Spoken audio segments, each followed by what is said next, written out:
موقع خرید PS5 حواست باشه که سرت کلا نذارن. با من تا ادامه ویدیو همراه باش. Oh shit. Here we go again. سلام بچه‌ها، خیلی خوش اومدید به اپیزود دیگه از اس گیمینگ شو. امیدوارم که سلامت باشید. اسم من امیرحسین و اینجا اس گیمینگ شو.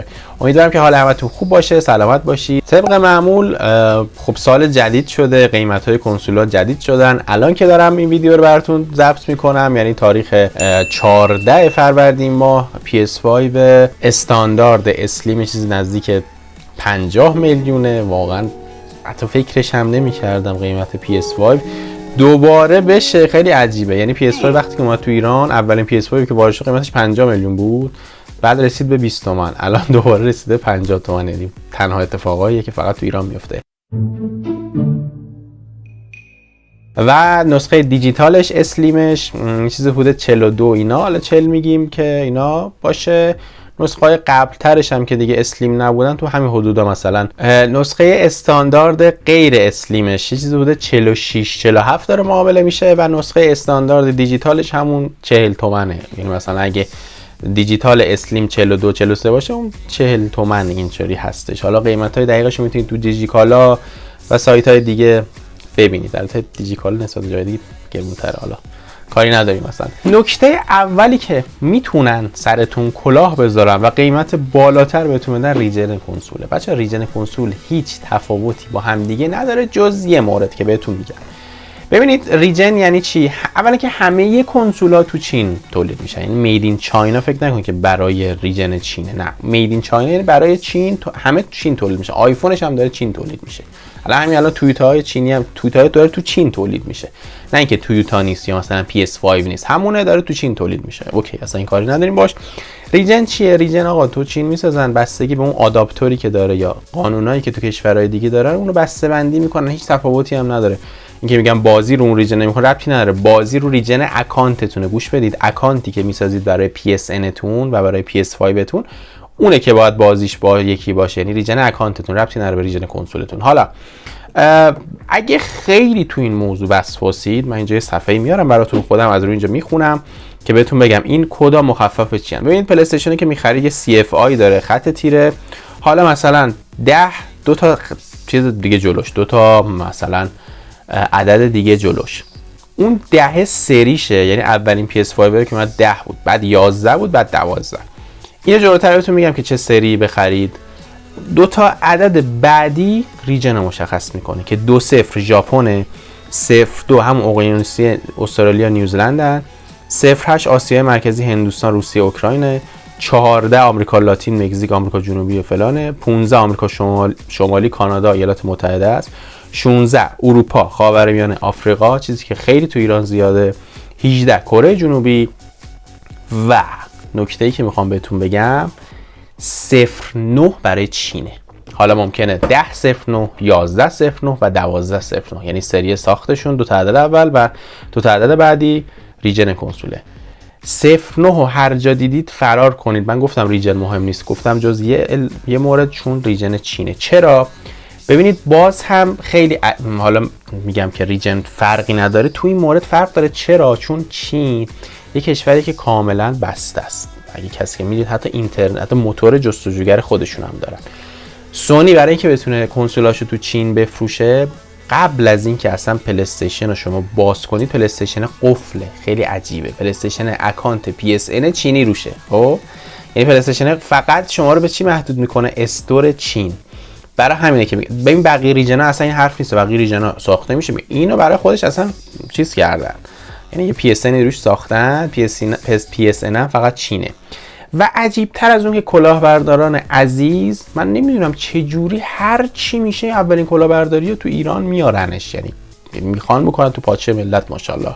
بعضی از کاسبا اینو آوردنش تو ایران و خیلی هم راحت اصلا بعضی وقتا روش یه برچسبی میزنن. یعنی حتی یعنی انقدر بعضی وقتا تاپلو شده بود اون 09 که روش برچسب زدن، الکی مثلا گذاشتن مثلا چه میدونم 16 که مثلا فکر کنین چیزه، بعد که برچسب رو برمی داشتیم میگه این که چینه.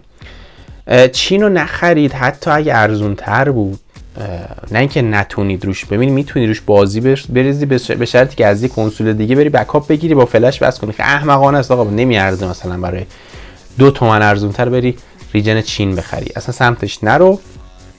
و اگه میخوای آقا جان خیالت راحت باشه مثل بچه آدم، برو از یه جای معتبر که هم سایت داره یا حالا اگه محلتون هست چند سال طرف اونجا مغازه داره بخر، نرو الکی برای مثلا 2-3 تومن ارزونتر کلا خودتو به فنا بده. مثلا یکی از جاهایی که خیلی به فنا میریم توپخونه است دقیقاً، یعنی اصلا مثل علایالدین هیچ.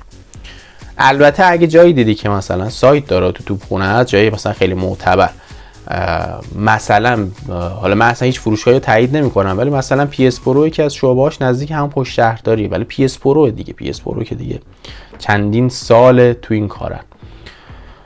یا مثلا مثل بقیه مثلا دیجیکالا مثلا فکر کنی شعبه‌اش اونجا باشه، حالا اینا استثنا.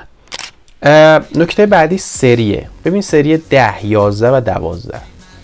اولا که تمام نکاتی که به ریجن و اینا گفتم، حالا مثلا یکی اینو درباره ریجن من یادم رفت بگم که ریجن فرقش اینه، هیچ ربطی نداره که یه سری میگن دکمه ها فرق داره، زبده رو دایره جاش فرق داره. نه، این تو PS4 بود، تو PS5 دیگه همچین چیزی نیست، نگران نباشید. میگن که ریجن اروپا و ریجن آمریکا دوامش بیشتره، چرت و پرت، همش یه جا ساخته میشه. یعنی هر چی که بهتون گفتن که قیمت رو بیشتر کنن همش شر و بره، مگه اینکه تو دبی مثلا یه نسخه کم بود اومده، تو دبی اون گرون شده. خب چون ما همه یه چیزمون از دبی میگیریم دیگه، گوشی و PS5 همین از دبی میاد. شما اصلا با قیمت دلاری حساب نکنید، شما قیمت درهم حساب کنید همه اینا رو، مگه اینکه اونجا کم بود باشه. ولی چیزی که هست اینه که تو پاچتون نکنن ریجنش آمریکاست پس گرونتره، چرا رو بره. این از ریجن. سری ساختام همه جا قیمتش یکی، مثلا PS5 $400 یا انقدر هم هر سریش. سری 10 قدیمی تره، 11 وسط، 12 هم که جدید اومده. عقلی حکم میکنه چیزی که جدید اومده رو بخری، ولی فکر نکن که چیزی که قدیمیه بدل. من خودم PS5 هم PS5 فته، دیجیتال هم هست. فکر کنم ریجن اروپا یا ژاپن اصلا برای من فرق نه، من فقط رفتم گفتم PS5 داری، جاشم میدونستم معتبر بود، اطمینان داشتمش. گفت آره خدمت شما، خداحافظ. 3 سال 4 سال هم هست داره کار میکنه، هیچ مشکلی هم نداشته. یه ویدیو هم که ساختم عمودی گذاشتمش، ربطی نداره. حالا پس سری ساخت هیچ ربطی نداره، فقط توجه داشته باشید که سریای جدید هم آپدیتشون بهتره، یعنی سیستم خنک کنندگیشون آپدیت شده، نه که تفاوتش اندام کرده. فنشون کم صداتره، کنترلاش میگن آپدیت شده، کمتر خراب میشه مثال میزنن.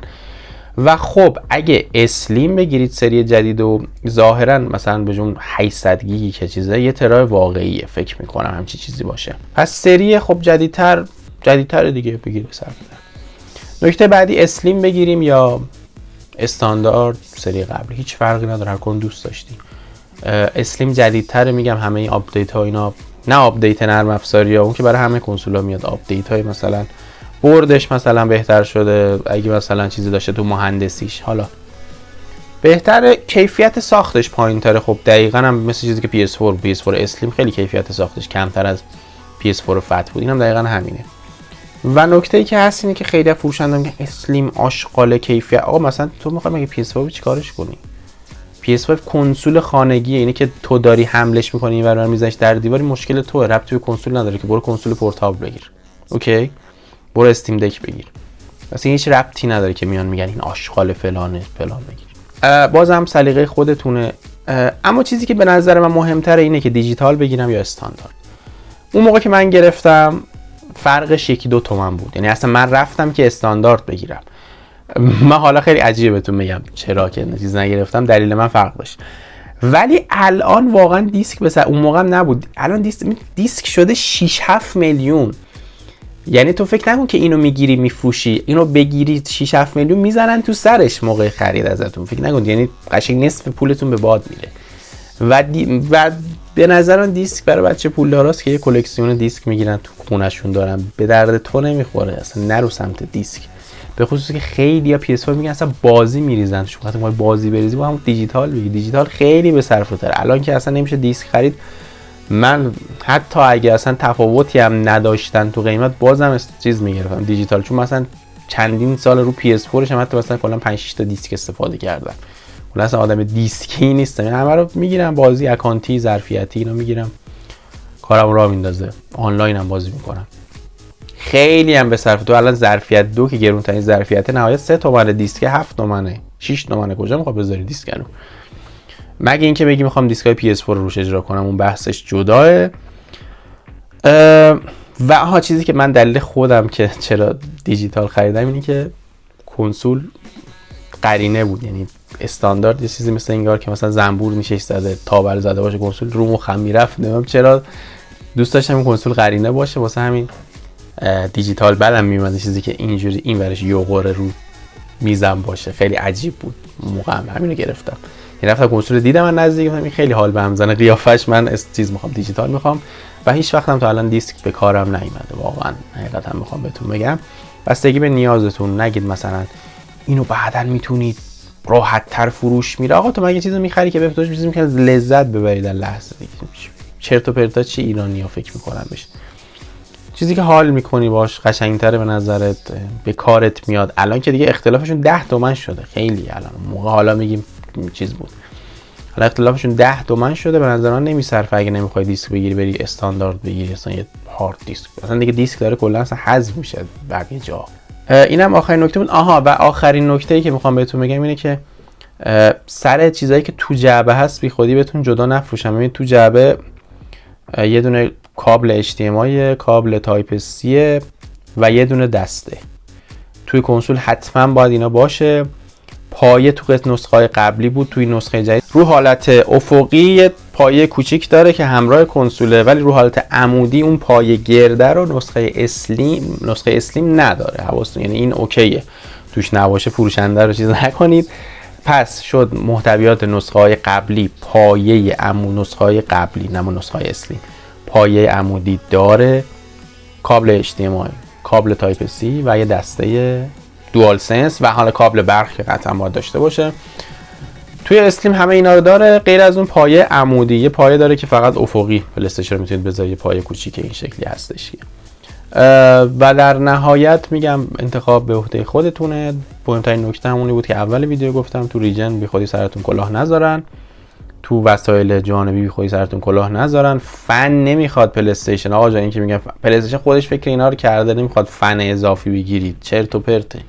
یه بار دیگه تفاوت‌های اسلیم و استاندارد بهتون میگم. حافظش 1 ترا واقعیه توی اسلیم، سخت افزارش کاملا یکیه، دیسکش جدا میشه. اینو من اون موقع نگفتم بهتون، دیسکش جدا میشه، میتونید جداگانه هم بخرید. حتی اگه نسخه دیجیتالش رو خریدید خب باید پول اضافه بدید.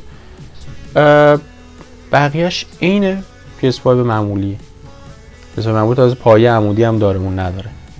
میگم فقط فرقشون تو حافظه است و جدیدتر بودنشه. همین. امیدوارم که ویدیو بهتون کمک کرده باشه. اگه دوست داشتید حتما لایک، کامنت، سابسکرایب یادتون نره که باعث دلگرمیه. بوس به کله همتون. تا ویدیو بعدی فعلا بچه‌ها، خداحافظ.